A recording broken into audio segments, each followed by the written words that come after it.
আসসালামু আলাইকুম বন্ধুরা, কেমন আছেন সবাই? আশা করি ভালো আছেন। আজকের রেসিপি নিয়ে চলে আসলাম আমি। আজকের রেসিপিটা হচ্ছে শিমের বটি দিয়ে আমি শিমের যেটা বিচি আমরা বলি বীজটা, তো সেটাকে আমি আলাদাভাবে একটা নতুন রেসিপি তৈরি করেছি। সো আপনাদের যদি ভালো লাগে এই রেসিপিটা একবার শেয়ার করে দেখবেন, একবার নিজে বানিয়ে খেয়ে দেখবেন, খুবই ভালো হয়। আমি বানিয়েছি আগেও, সো ভাবলাম আপনাদের সবার সঙ্গে এটা শেয়ার করে নিই। সো একদম এমন এক্সট্রা অর্ডিনারি কিছু না।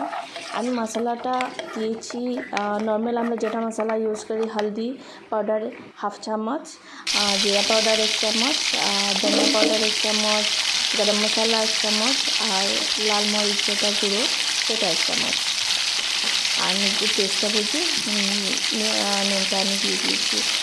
আর এই বীজের সঙ্গে আমি মিলিয়ে নিয়েছি চিচিঙ্গা বলি আমরা, তো সেটাকে আমি ছোটো ছোটো বারিক করে কেটে নিয়েছি, আর এটার সঙ্গে মিক্স করে এখন এটাকে আমি বসিয়ে দিলাম।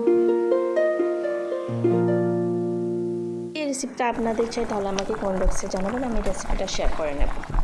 আর হাফ টমেটোটা আমি কুচি করে দিয়ে দিয়েছি মিক্স করে।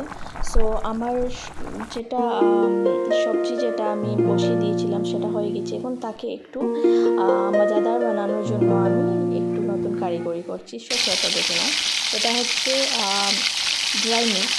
তো ড্রাই মিক্সটাকে আমি একটু সরষের তেলের মধ্যে ফ্রাই করে নিচ্ছি, আর সঙ্গে একটু শুকনো লঙ্কা দিয়ে দিচ্ছি 2টা।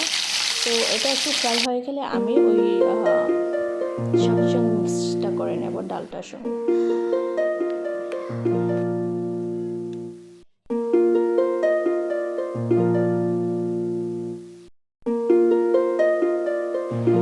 সো বন্ধুরা, আমার সবজিটা রেডি হয়ে গেছে, খুবই টেস্টি হয়েছে। সো আপনারা এটাকে নিশ্চয়ই ট্রাই করবেন। আমি আরও নতুন ব্লগে চলে আসবো।